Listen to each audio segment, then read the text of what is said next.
박근혜 대통령이 노동시장 개편과 누리과정 예산 논란 등 전국 현안을 정면 돌파하겠다는 뜻을 밝혔습니다. 초강수를 두었습니다. 민주노총이 정부가 전면전을 선포했다면서 오늘부터 벌써 단계적 총파업에 들어갔습니다. 조민진 기자입니다. 박근혜 대통령이 정부 행정 지침에 맞선 노동계 투쟁에 대한 강경 대응 방침을 밝혔습니다. 선동적인 방법은 결국 국가적으로나 개인적으로나 도움이 될 것이 없습니다. 불법 집회와 선동에 대해서는 강력하게 책임을 물어야 할 것입니다.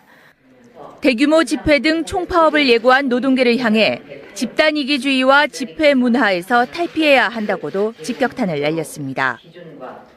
그러면서 정부의 양대 지침 발표는 불필요한 논란을 해소하고 노사가 충분히 알 수 있게 홍보를 해주는 게 옳다고 판단했기 때문이라고 말했습니다. 이에 따라 고용노동부는 이기권 장관 주재로 전국 기관장 회의를 열고 지침 전달과 협조 구하기에 나섰습니다. 노동계는 정부가 노동자들을 대상으로 전면전을 공식화한 것으로 받아들이고 대응 방안 마련에 들어갔습니다. 민주노총은 전국 지역 단위로 파업에 돌입했고 오는 30일 서울에서 열리는 대규모 집회에 참석할 예정입니다. 한국노총도 정부가 양대 지침을 일방적으로 공개하고 확정 발표했다며 오는 29일 결의대회 등을 통해 4월 총선 심판에 나서겠다고 반발했습니다.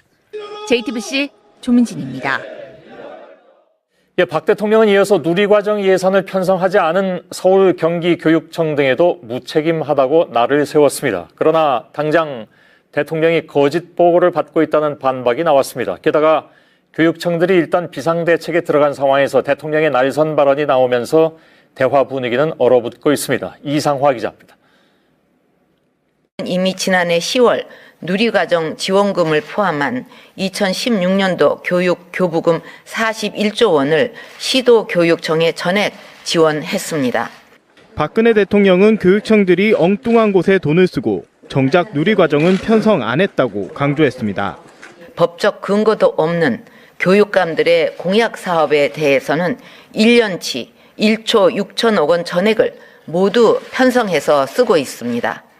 즉각 반박이 나왔습니다. 만약 이렇게 대통령이 이해하고 있다면 대통령은 거짓 보고를 받고 있는 것이고 내려보냈다는 교육 예산은 내국세의 20.27%로 고정돼 있어 누리과정에 쓰면 다른 사업은 모두 접어야 합니다. 보육기관인 어린이집을 교육청이 지원하는 것에 대한 법적 논란도 끝나지 않았습니다. 한편 오늘 유치원 교사들이 월급날이지만 지급이 늦춰진 곳이 속출했습니다. 서울교육청은 내일 교원 처우 개선비를 조기 지원하기로 했습니다. 일단 파국은 막고 정부와 근본 해결책을 논의할 시간을 벌겠다는 겁니다. 하지만 대통령의 발언으로 분위기는 더욱 얼어붙고 있습니다. JTBC 이상화입니다.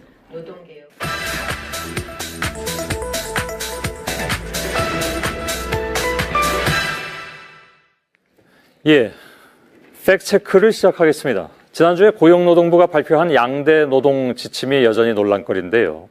이기원 노동부 장관은 일자리 위기를 극복해달라는 국민과 노사의 바람을 더 이상 미룰 수 없어서 행정 지침을 먼저 내놓게 됐다 이렇게 했는데 그러면서 또 이렇게 덧붙이기도 했습니다. 들어볼까요?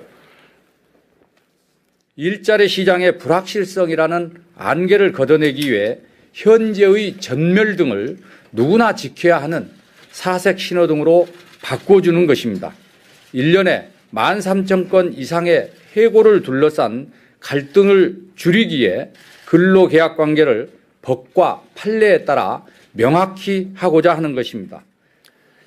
그러니까 불확실성을 없애고 해고를 둘러싼 갈등을 줄이기 위한 정부 지침이다. 그러니까 실제 어떤지 오늘 팩트체크에서 좀 짚어볼 텐데요. 쉽지 않은 과제이긴 합니다만은 김필규 기자가 독감에서 해방돼서 오늘 짚어보도록 하겠습니다. 그러니까 그동안 이런 지침이 없었기 때문에 혼란이 심했다. 이렇게 그래서 이제 해고를 둘러싼 분쟁도 많았다. 이렇게 해석을 해야 된다는 겁니까? 예, 그렇습니다. 그런 이 주장인데요. 현재 이제 근로기준법상으로 보면은요. 사용자는 근로자에게 정당한 이유 없이 해고하지 못한다 이렇게 돼 있습니다. 그런데 이 정당한 이유라는 게 좀 애매하다 보니까 노동위원회에 부당해고를 당했다는 구제 신청이 매년 늘고 있다라는 게 정부 이야기인 거죠. 예. 5년 전에 어느 정도였냐면 5년 전에 한 10,000건 정도였던 게요. 계속 늘어서요. 이 부당해고 구제 신청 들어오는 게 13,000건 가까이 됐습니다. 게다가 노측이든 사측이든 여기서 나온 결정을 받아들이지 못하면은 법원까지 가야 되기 때문에 이 과정에서 상당한 갈등과 사회적 비용이 발생해 왔다는 거죠. 예. 정부에서는 그래서 노사 모두를 위해서 과거 판례를 바탕으로 그 정당한 이유에 대한 기준, 즉 일반 해고의 기준을 마련했다는 이야기입니다. 예. 이번 지침으로 그러한 그 갈등이나 아니면 그런 비용이 줄 것이냐가 관건 아니겠습니까? 예, 그렇습니다. 예, 그 부분을 팩트체크해야 되는 거겠죠. 예, 하지만 오늘 취재해본 노무사, 변호사, 그리고 또 교수들 이야기 들어보면은요, 그런 기대와는 좀 다른 이야기였습니다. 예. 직접 한번 들어보시죠. 예. 그 통로를 활용하려고 이제 기업이 많이 시도를 하겠죠. 예전에 활용되지 않던 통상해고 통로도 그게 활용이 되니까 분쟁이 늘어날 테고, 원래는 그런 행정관청, 행정부 수준에서 해결되어야 할 사회적 분쟁이 법원으로까지 이제 가야 되는. 예. 예, 그러니까 분쟁 건수도 늘고 정도도 심해질 거라는 이야기인데요. 기본적으로요, 이 정부 지침이 법에 어긋나기 때문이라는 그런 이야기입니다. 예. 자세히 설명을 드리면은요, 우리 헌법상에 먼저 보면은 근로조건의 기준은 인간의 존엄성을 보장하도록 법률로 정한다고 되어 있습니다. 예. 자, 그렇다면 그 근로조건은 뭘 이야기하느냐? 현행 법에서 보면은요, 임금이나 근로시간 또 복지와 함께 해고도 근로조건으로 분명히 보고 있거든요. 명시가 되어 있군요. 그렇습니다. 예. 그러니까 당연히 해고 관련된 기준도 법으로 정해야 하는 건데, 예. 이번에 정부가 내놨다는 그 양대 지침, 이건 법이 아닙니다. 그냥 정부가 이거 참고해서 따르라 하는 그런 내용이기 때문에 그냥 법적 효력이 없고요. 예. 그래서 실제 기업이 이걸 기준으로 해고를 진행을 할 경우에 당연히 소송이 잇따를 수밖에 없는데, 예. 이 소송은 소송 당사자만 구제하는 거기 때문에 모두가 이렇게 막 노동자들이 소송에 나선다 그러면 더 큰 갈등과 비용을 초래할 수 있다는 예. 지적입니다. 국회에서 법이 통과되지 않으니까 정부가 나름 답답해서 이렇게 했다고는 하나, 예. 그것이 가장 명확한 것은 법률로 해야 되는데 예. 지침으로 하고 있기 때문에 예. 나중에 이게 줄 소송에 걸릴 가능성이 있지 않느냐. 이건 그렇습니다. 과거에 그 통상임금 정할 때나 마찬가지인데 그때도 왜 그런 상황이 많이 발생을 해서 예. 사회적 비용이 굉장히 크게 들어가지 않았습니까? 예. 이 경우도 그렇게 될 가능성이 크다는 얘기잖아요. 예, 맞습니다. 예. 정확한데요. 정부가 이제 그 통상임금 문제 1988년에 통상임금 산정 지침이라는 걸 만들어서요. 예. 간단히 설명을 좀 들으면 법에 나와 있지 않은 이 정기상여금과 고정적인 복리후생금은 통상임금에서 빼도 된다 이렇게 한 거거든요. 예. 기업들은 25년 동안 이를 그대로 따라온 겁니다. 그러다가 3년 전 대법원에서 어차피 월급처럼 정기적으로 주던 거를 왜 빼느냐, 통상임금에 넣어라 이렇게 판결을 내리면서 이 지침이 다 무력화돼 버린 겁니다. 예. 일단 그러자 이제 기업마다 새로 임금 단체 협상하느라 진통 겪고요. 또 이 지침 때문에 노동자 입장에서는 그동안 받지 못했던 돈까지 소급해달라는 소송도 줄줄이 나오고요. 예. 이러다 보니까 재계에서는 이로 인한 비용이 38조 원에 달한다고도 분석을 했습니다. 예. 자, 이 부분 전문가의 이야기 들어봤습니다. 통상임금의 경우 사실 우리는 굉장히 큰 트라우마를 맛봤어요. 노동부가 해야 될 일은 지침이 법률이나 판례에 반하지 않도록 변경하고 고칠 건 고치고 바꿀 건 바꿔야 한다. 그렇지 않으면 결국 최대의 희생자는 근로자와 사용자일 뿐이다. 그런 점에서 통상해고 지침도 그런 전례를 밟아서는 안 된다. 예. 잘 들었습니다.